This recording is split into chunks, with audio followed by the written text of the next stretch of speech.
There you go. If you're making Oh, your own money, yeah. you're paying it back, buddy. Restitutions are back. We're in. They want to work, and we're like, yes, please, go get jobs, get out of here. What was your first job? Make money. My first job was Chick-fil-A. Uh, Okay. yeah, like my first actual job. I helped my mom at like her work with things, and just she paid me under the table, I guess. Uh, I did that throughout like middle school. It was just like sorting papers and whatnot, but I don't really count that. But no, my first job was Chick-fil-A in high school. I I worked there for I don't know 3, 4, 5 months or something. It was fine. Like Chick-fil-A, of all the fast food places, like Chick-fil-A is not the worst. I don't think. Like people are relatively understandable. You get Sundays off, which I appreciated as well, because as a football watcher, I was like, good. I don't have to go to work on football day here and watch football with my dad.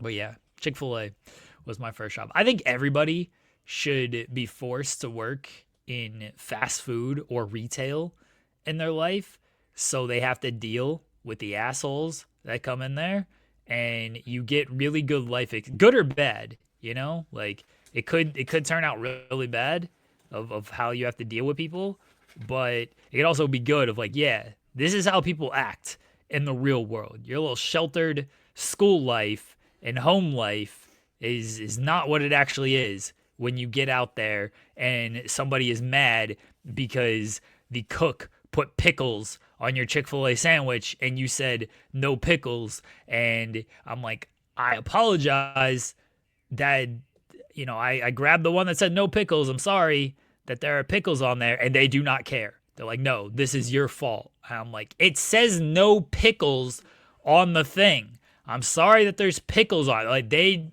no, take it back. Take this sandwich back. I do not want it.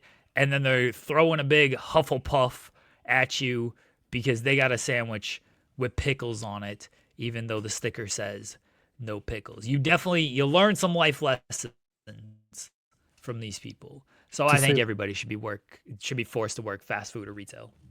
see, that's yeah. So that's the thing. I personally, I could never work in food service because I just wasn't.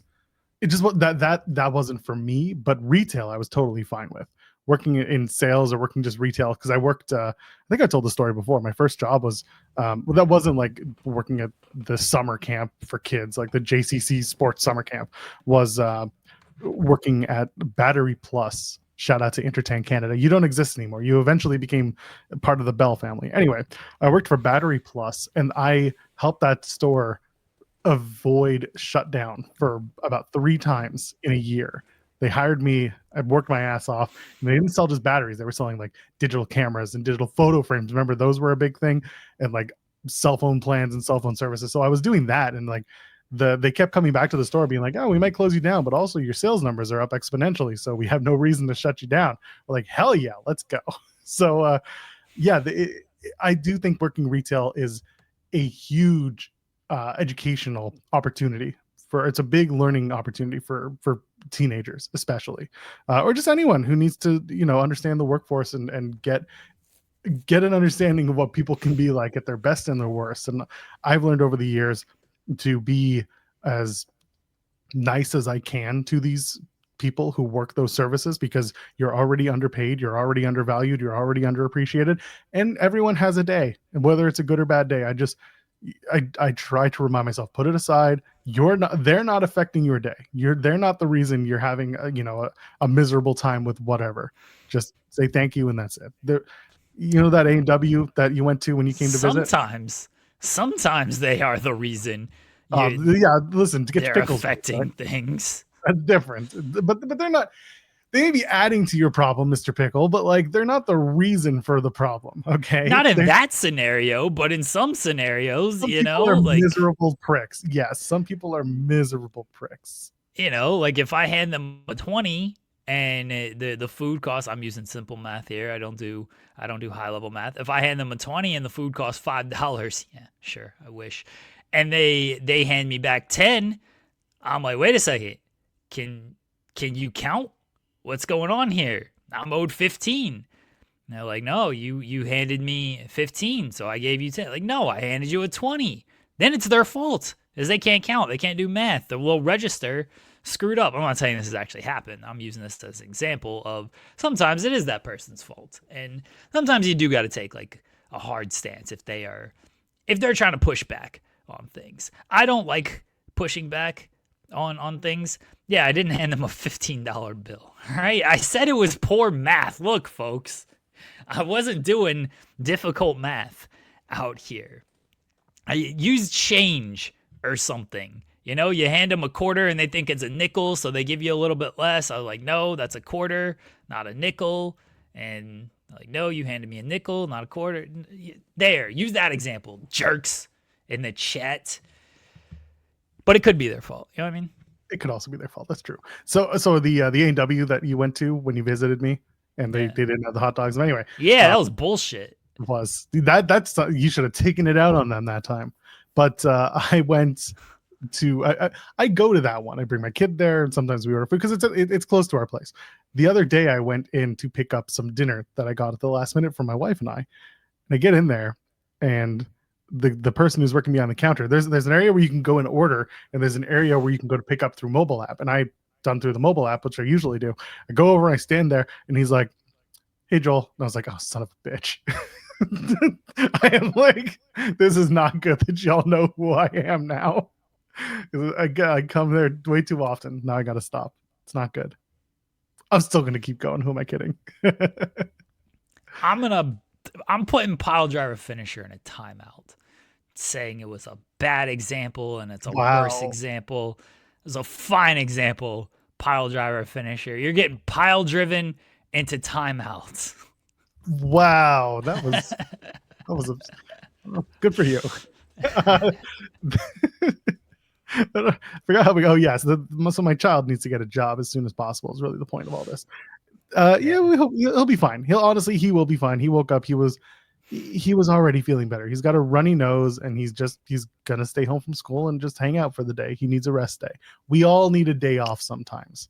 My mother's coming to town tomorrow. So, by the way, I should probably tell you my mom's coming to town. So my productivity may be affected as a result, but we will work on it. It's okay. Regardless, I still plan to be on the shows Friday and Monday, but that's happening. So I got to still clean up this office that I also use as a room for her when she comes. That's going to be a whole other can of worms. But I lose a day because of this, because my kid's at home and I can't properly do things with a 3-year-old running around being a nuisance. And yes, Graze is right, by the way. A&W onion rings are goated. They're very Did we get onion rings when we went? I don't feel like we did, unfortunately. I don't think we did, because they're also really expensive, which is ridiculous. Everything's expensive nowadays, Joel.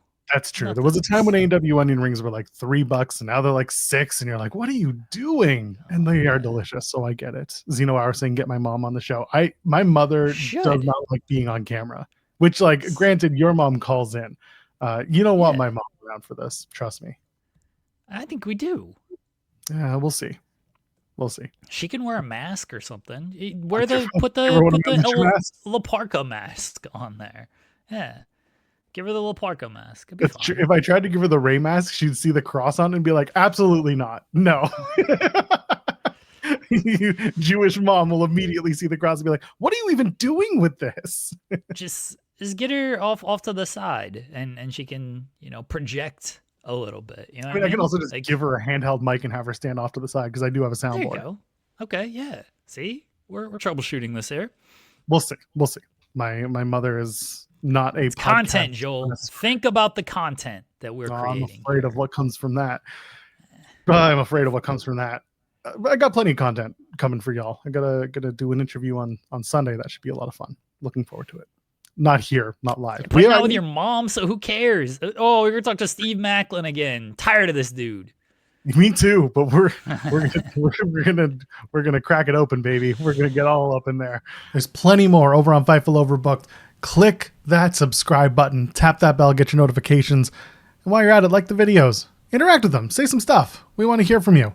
While you're at it, join us every Monday through Friday, 10 a.m. Eastern, live for In the Weeds. You might like it.